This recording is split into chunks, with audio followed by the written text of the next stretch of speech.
mortels. Et on doit communiquer peut-être à ces personnes le fait qu'on n'est pas des morts. La pastorale des funérailles, c'est une pastorale de vie. Au bout du chemin, c'est la vie éternelle. La mission, c'est accompagner les personnes en deuil, qui souffrent, mais aussi accompagner le défunt. Dans ce mystère, il y a des formations, hein, bien sûr. Là, c'était le père Roger Hébert, recteur du sanctuaire justement, qui nous a enseigné sur devenir pèlerin d'espérance par la célébration des funérailles. Aujourd'hui, dans la perspective de l'Église, où le pape François nous demande de devenir des disciples missionnaires, mais je pense que vous êtes aux premières loges. Des fois, on se dit, mais comment on pourrait rejoindre ceux qui sont loin de l'Église? Aux funérailles, ils viennent. On n'a pas besoin d'aller les chercher, ils viennent. Donc la grosse question, c'est de savoir ce qu'on va leur dire pour toucher leur cœur et peut-être initier un chemin chez eux pour qu'ils deviennent ces pèlerins d'espérance. L'espérance dans les funérailles, c'est quelque chose de très principal et de très important. Quand on reçoit des familles, on a un rôle de transmettre cette espérance, cette vie après la vie, la bonne nouvelle. Et parfois, c'est pas évident quand on reçoit des familles, que ce soit avant les funérailles ou pendant les funérailles. Donc ces thèmes-là, pour nous, ils sont très importants. Dans les paroisses, sans oublier les 2 crématoriums, il y a des équipes de funérailles, des officiants, ils ont une lettre de mission, ils sont dans le service et l'humilité. Ça c'est super parce qu'ils sont heureux, il faut être heureux de pouvoir enrichir, de consoler les personnes. Une célébration, c'est pas quelque chose qui est triste, c'est pas quelque chose de triste.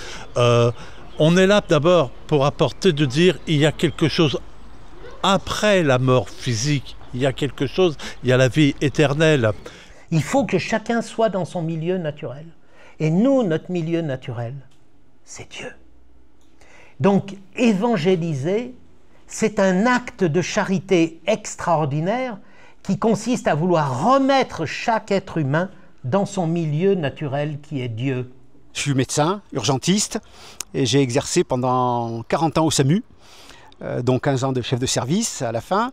Et durant ces 40 ans, j'ai été très fréquemment confronté au décès, à la mort, de gens de tout âge et dans des circonstances parfois tragiques.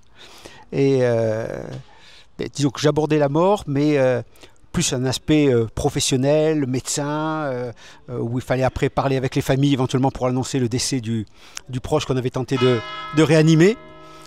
Et je me suis dit, il y a peut-être une autre facette vers laquelle se tourner, qui était l'accompagnement religieux. Voilà. À partir de cette soif d'amour dont je viens de parler, on se rend compte que si on arrive à trouver les bons mots et à donner un beau témoignage aussi de notre vie vécue dans l'amour, petit à petit, peut-être que les gens vont pouvoir retrouver le chemin de Dieu et vont arrêter de s'asphyxier. Alors si je vous demandais ce que c'était que la prière, mais je ne vais pas le faire parce qu'on est trop nombreux, en fait vous auriez certainement plein de belles réponses et je m'en réjouis. Mais je vais essayer de donner quelques mots sur la prière. Notre rôle qui nous apporte la joie, c'est de pouvoir accompagner les personnes avant la célébration et de les revoir après. C'est ça qui apporte vraiment de la joie. La célébration, on l'a fait, on connaît notre rituel, on sait ce qu'on a à faire. Mais chaque célébration est différente.